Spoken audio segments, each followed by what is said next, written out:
Ano na ang latest, sir?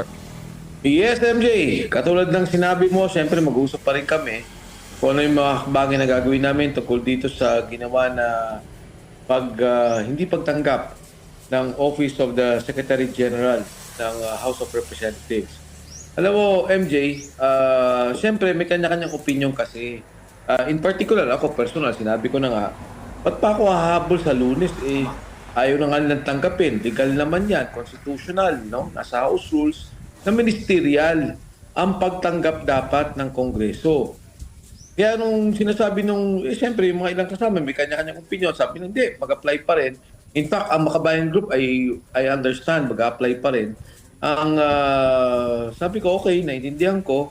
Pero personal, medyo, kasi ako nga, ang feeling ko, the fact na ginawa nyo to sa amin, na binlock ninyo yung Makabayan and binlock ninyo kami, na supposedly ministerial hindi naman kailangan SecGen yun Hindi naman kailangan deputy SecGen yun, yung opisina lang ang tumanggap ng reklamo at impeachment complaint. At i-refer nila sa Speaker's Office, no? Padala nila, patay sa saligang batas. Parang ang pakiramdam ko, hindi ako masyadong kumbinsido na may mangyayari pagka nag-apply kami sa Lunes. Bakit? Kadahilanan na katulad na sinabi ni Attorney Garcia, inuna na nga nila na-refer na yung unang impeachment case nandun na sa Speaker's Office. Pagdating ng Lunes, ilalagay na nila sa order of business yun. Pag-uusapan sa Committee on Rules, ilalagay na sa Committee on Justice. Yun na yung first referral. So, yun lang ang aking pakiramdam. Ayokong sumama dun sa moro-moro. Ayokong sumama sa script nila. Na hindi sasabihin nila, hindi. Ito na yung unang impeachment complaint at nahuli kayo. And to be clear about this, MJ Admar, ang first day ng session based on the Constitution, sinasabi sa Ligang Batas, 10 working session days is only on Monday. Nagkataon lang talaga, nag-file kami before the resumption of the session. So ito, MJ, ang isang bagay na pag-usapan pa rin namin, magkakaroon kami ng desisyon, magkakaroon kami ng pagkakaisa kung ano ang hakbangin ng aming gagawin. Opo, 'di ba, Kong, ang House of Representatives ay kinakatawan po ang damdamin sa loobin ng kanila pong mga nire-represent sa House of sa mababang kapulungan, gaya po ng mga party list, lalo na yung mga district representative. Pero naiiba yata, Kong, ang ngayon, ang tunada ngayon, kumpara po sa mga nagdaang kongreso. Kong, maaari niyo po bang ikumpara nung panahon po ninyo bilang Spice Boys at nung bago kayo nakabalik recently lang sa, I think, 18 ba yun? 18 Congress? 17 Congress ba yun? Kumpara Yes, po MJ. sa Alam 19 mo, and 20th Congress. Yes, MJ, Admar. Alam mo, ang sitwasyon kasi natin ngayon, napakalinaw na may problema tayo sa korupsyon. Napakalinaw, nagsalita na si Yusek Bernardo, Director Alcantara, si Saldico, ang Pangulo, gumagawa pa ng report tungkol dito. So para sa akin, napakalinaw na may korupsyon. Ang tanong na lang, sino ang accountable? Ang sinasabi namin, ang Pangulo bilang Pangulo, siya yung gumawa ng budget, siya yung nagagawa ng unprogrammed allocation, siya yung gumawa ng maraming bagay. Maging ang pag-aresto sa Pangulong Duterte, nandyan yan doon sa impeachment case namin, maging doon sa importation ng sugar na sinasabi namin, maging doon sa pagtanggal yung diversion ng pondo pagmula sa pangunahing proyekto katulad ng Metro Manila Subway, yung Paray Guimaras Road, yung North and South Rail. Lahat ng to, sinasabi namin, may involvement ang Pangulo. Ang punto lang, ang Kongreso o ang isang kongresista, kailangan niyang i-endorse. Nasabihin niya, ito ay nakikita kong kaso na kailangan panagutan ng Presidente.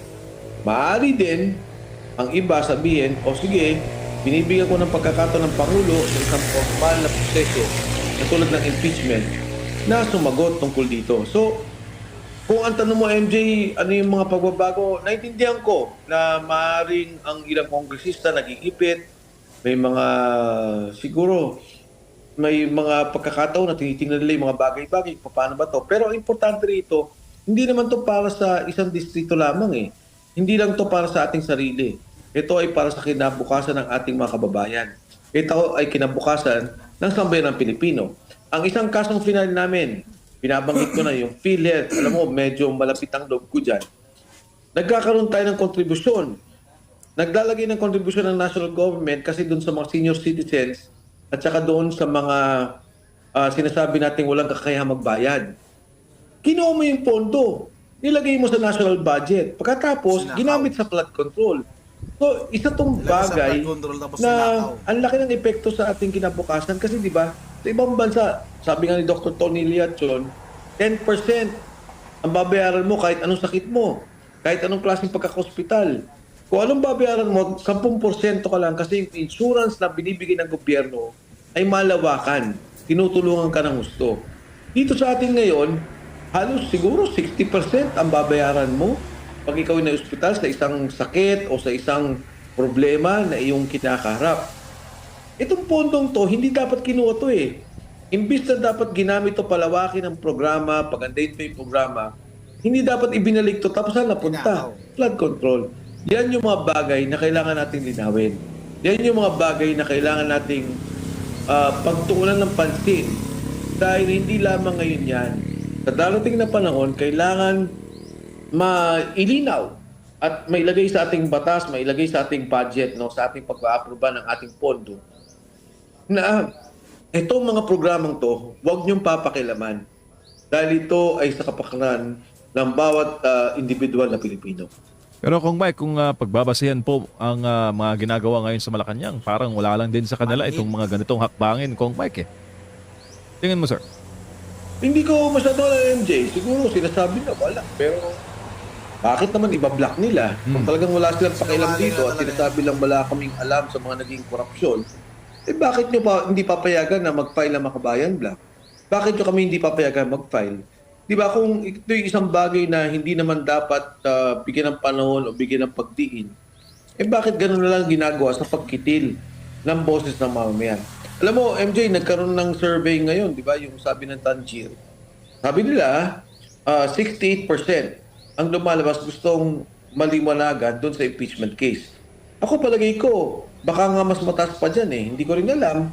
Pero ang aking palagay, lahat ng Pilipino gustong malaman, ano ba nangyari? Ano ba yung korupsyon na to? Saan ba nanggagaling to? Sino kumuha ng pondo?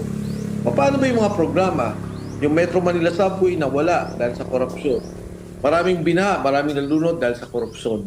Maraming mga programa ang hindi na ituloy. Kasama dyan ang North-South Rail, kasama dyan ang Panay Marsud, kasama ang iba't ibang programa dahil sa korupsyon. Yung PhilHealth, kinuha niyo yung pondo dahil sa korupsyon. So ang aking palagay, hindi lamang kami.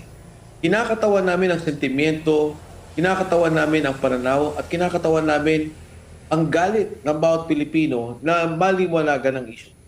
Opo, Kong, kung babalikan po natin ang kasaysayan, ang impeachment proceeding po o impeachment process ang naging mitya ng EDSA 2. At parehas din po ang pinag-uusapan kong Mike. Pera pa rin ang bayan, korupsyon pa rin. Nagbabalik po ba, Kong, yung mga alaala na yun? EDSA 2 sa inyo? Actually, MJ, totoo yan kasi naalala mo yung EDSA 2, ang nangyari dyan, ayaw nilang buksan yung envelope. Parang ano yun eh, yung envelope na yon, sinasabi nila, yun yung pondo na nakukuha ni Pangulong Estrada dun sa Muslim Youth Foundation. So, ginagaranti niya yung isang loan na, sige, papautangin niya dahil may pera ako. So, nasa envelope yon, yung usapin na yon.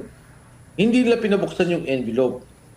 Ito nga, may mismong ginagawa tayong paghain ng kinalakit natin at MJ, Admar, gusto ko lang linawin, walang ibang proseso. Kung ikaw ay Pilipino, kung ikaw ay nais mong malinawan, kung ikaw ay may hinanakit, kung ikaw may pananaw na may problema ang ating bayan, ang ating Pangulo, walang ibang proseso kundi ang impeachment process. Hindi ka pwedeng pumunta sa korte at magreklamo mo laban sa Pangulo. Hindi ka pwedeng pumunta sa ombudsman at magreklamo laban sa Pangulo. Ito lamang impeachment case. At sa pagkakataon na to, pag hindi pinayagan na madinig, mapakinggan, at maihain, at in fairness to the President, ito rin yung pagkakataong i-depensa niya yung sarili niya, sabihin niya, ito yung nangyari dyan, wala akong alam dyan, kung hindi ang impeachment process. Kaya yung binabanggit mo nung EDSA 2, hindi minuksan yung envelope, ngayon naman di pinapayagan ang paghain ng protesta o paghain ng impeachment charge, pareho lang. Magagalit talaga ang taong bayan dyan. Kong, magkano ba ang pinag-uusapan ng EDSA dos nung issue na yun? Di ba by the millions lang? Ngayon, magkano na ba ang threshold ng korupsyon sa pambansang pondo? Nung mag-usap tayo sa EDSA DOS, I would think about more than 1 billion kasi nandun yung usapin ng Muslim Youth Foundation, nandun yung tobacco excise tax. Actually, ang pondo lang natutuo doon ng pondo ng gobyerno is the tobacco excise tax of about 166 million. 166 million. Meron doon yung Muslim Youth, sinabi kinukuha mo yung pera, nilalagay mo sa isang pondo for the Muslim Youth Foundation. So mga 4 na charges yun against the President. Then President Erap Estrada. Ngayon isang transaction lang, billion na kaagad ano sabi ni Saldico? 25 billion. Ano sabi ni Saldico? 2 billion a month. Yung tama rin na recently pinag-usapan sa Blue Ribbon Committee, sabi niya nag-deliver ako doon kay Yusek Jojo Cadiz. Ang una 200 million, sabi ni Yusek Jojo Cadiz, akin na yung pera, i-deliver ko sa bahay ng Pangulo. Ang pangalawang sinabi niya 800 million. Kinuha din ni Jojo Cadiz sa Tamarin, i-deliver ko sa Pangulo. Nagsabi si Yusek Bernardo, sabi niya mali yung sinasabi ni Saldico sa speech ni Senator Ping Lacson. Ano sabi niya? Yung 52 billion daw na pinag-uusapan na pondong ibinigay kay Yusek Bernardo, yung 8 billion dineliver supposedly kay Trigib at kay Adrian Bersamin and Trigib Olivar, at ito yung supposedly binigay din kay Pangulo. So, ang kwento ni Senator Ping Lacson, niloko si Pangulo. Pero ang sinasabi ng mga tao at yung dinasabi ni Saldico, hindi totoo yan. Dahil ang Pangulo mismo ang nag-utos na i-deliver yung pera. So, ang layo Ngayon, billion-billion. Grabe, organisado. Pati yung sabi ko nga sa iyo, yung unallocated funds. Kanina, parang dinidiscuss ko, wag na tayo mag-usap ng maraming proyekto. Yun na lang Metro Manila Subway. Na sana by 2028 magagamit natin, nandyan na. Maibsan ang traffic sa ating lugar sa Metro Manila. Anong ginawa? Kinuha yung pondo doon, inilipat sa unprogrammed allocation, naglagay sila ng pondo, inilagay sa flood control. Inilagay sa mga proyekto na mas malaki kickback. So ito yung mga nakakalungkot, nakakagalit, na bakit ganito yung ginawa sa programa ng infrastruktura, puro korupsyon at hindi inayos ang mga programang ng gobyerno na makakatulong sa taong bayan. Kung Mike, paano nyo po ba na-contact si Zaldico? Paano nyo ba pinaabot yung kanyang hangarin na patibayin po ang reklamo, yung people's impeachment na nyo pong inihahain? Tinanong din ako kanina dyan, MJ. Actually, nag-usap kami ni Congressman Saldico through an intermediary. Hindi ko na sasabihin kung sino, hindi ko na sasabihin kung paano kami nakapag-usap. Pero ang malinaw doon sa nabanggit niya, willing siya noon sa Blue Ribbon Committee na magsalita.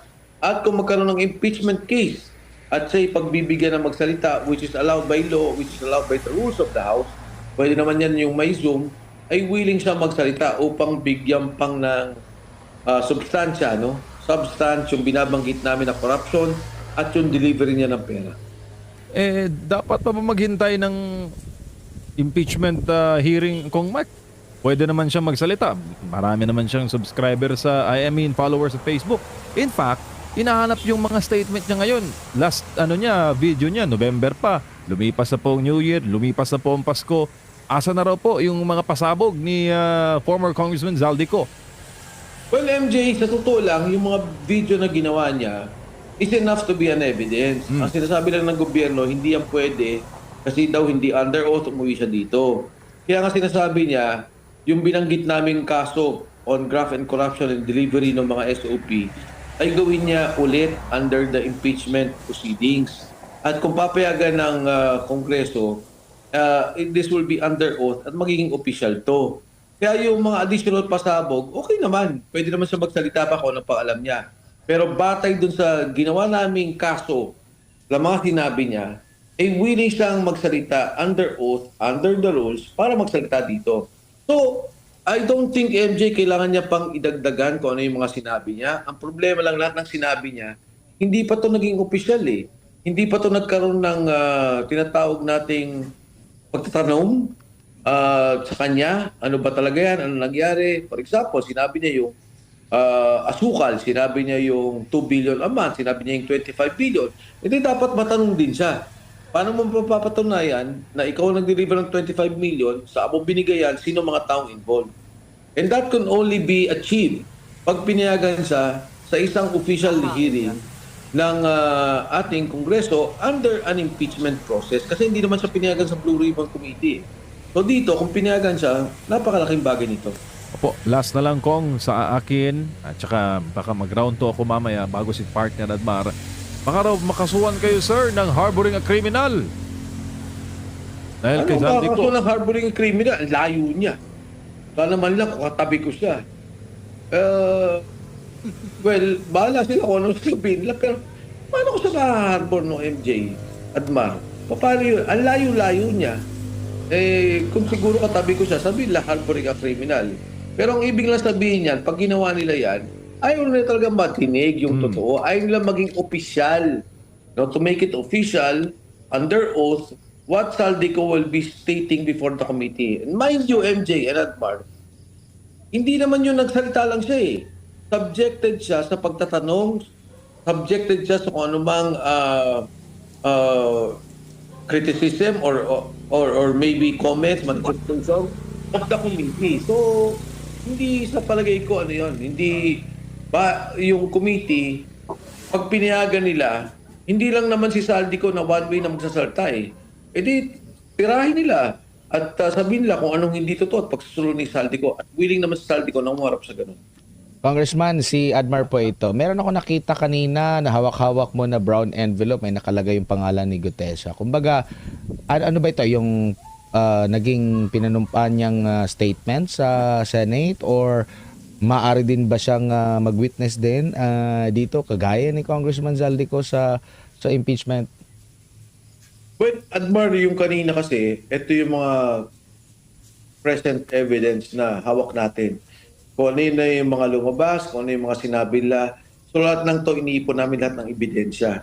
Kung napansin mo, Admar, no, MJ, napakaraming kaso yung binanggit natin na yung grounds for impeachment, of course, malinaw naman yun. Pero yung mga kaso ang dami na binanggit at piniliwanag ng iba't ibang mga kasama natin tungkol dito sa impeachment case laban kay Pangulong BBM.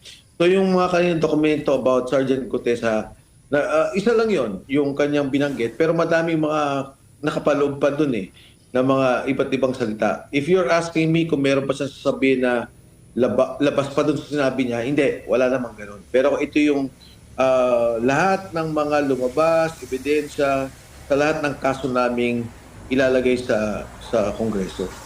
Hindi na po ba siya nakikipag-ugnayan or kamag-anak man sa inyo po, sa grupo po ninyo? Sa uling narinig ko naman, Admar, in fairness, medyo wala namang problema sa kanya at sa kanyang buhay kasi di ba lang, nung nagsalita si Congressman Saldico, medyo nagdelikado eh. Natakot din ako doon para sa kanya. Pero mukha namang nagkalma na. I hope na talagang maayos naman si Sergeant Gutesa and I'm sure and I hope na if there will be a formal proceedings, let's say in the impeachment or sa Senado sa Blue Ribbon, pwedeng maipili talaga at maitulak na ilitaw at ilabas si Sergeant Orly Gutesa. Opo. Doon po ako sa sa impeachment complaint nyo po. Ngayong araw po ba nakipag-ugnayan po ba yung opisina sa inyo na pwede nyo nang meron ba silang sinabi na pwede nyo tong ihabol sa Lunes or dapat nga ngayong araw na ito or naasan ba ang whereabouts ni kasi meron ako nabasa na binigyan ata ngayong araw na ito ng award o pagkilala si Garafil doon sa Taiwan. Actually, Admar, hindi ko masabi officially kasi hindi ko alam kung totoo. Pero may mga sinasabi nila na, sige, pwede na kayo mag-file, tatanggapin na kasi may political pressure, pasensya na, na-orderan lang kami. Hindi ko alam. I don't want to speculate and ayoko namang ilagay sa masamang sitwasyon yung Secretary General's office. Pero ang malinaw sa akin, hindi nila tinanggap. So sa akin, may violation yun. Kung tatanggapin nila ngayon or sa Lunes, sige, okay naman yan. Pero hindi maganda yung nangyari kasi para hindi mo tanggapin yung isang impeachment complaint na sinabi ng Korte Suprema Ministerial, parang hindi naman tama.